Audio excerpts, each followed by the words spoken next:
Hi hello నమస్తే. ఈరోజు bread toast ఎలా చేసుకోవాలో చూద్దాము. చాలా సింపుల్గా చేసుకోవచ్చు, చాలా టేస్ట్గా ఉంటుంది.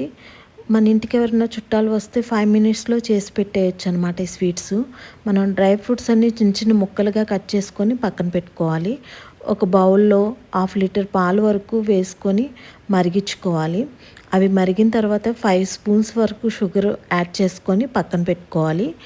ఒక నాన్ స్టిక్ ప్యాన్లో నెయ్యి వేసుకొని అది వేడెక్కేదాకా ఉంచి మనం కట్ చేసి పెట్టుకున్న డ్రై ఫ్రూట్స్ అన్నీ అందుట్లో వేసుకొని గోల్డెన్ బ్రౌన్ వచ్చేదాకా కలుపుకోవాలి. అవి వేగిన తర్వాత ఒక బౌల్లోకి తీసుకొని పక్కన పెట్టుకోవాలి.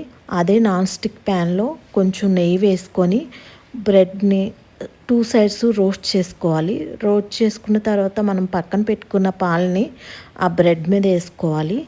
వేసుకున్న తర్వాత అది కొంచెం చిక్కబడిద్ది. ఈ తర్వాత కస్టర్డ్ పౌడర్ని వాటర్తో కానీ పాలతో కానీ కలుపుకొని ఉండలు లేకుండా కలుపుకొని ఈ బ్రెడ్లో యాడ్ చేసుకోవాలి. యాడ్ చేసుకున్న తర్వాత అది కొంచెం చిక్కబడుతుంది. అది కొంచెం దగ్గరుండి మంచిగా చిక్కబడేదాకా కలుపుకోవాలి. అది కలుపుకున్న తర్వాత ఒక ప్లేట్లోకి తీసుకొని మనం వేపు పెట్టుకున్న డ్రై ఫ్రూట్స్ అన్నీ గార్నిష్ చేసుకుంటే నిజంగా స్వీట్ తింటే చాలా బాగుందండి. చాలా సింపుల్గా కూడా ఉంది. చేసుకోవడం చాలా ఈజీ.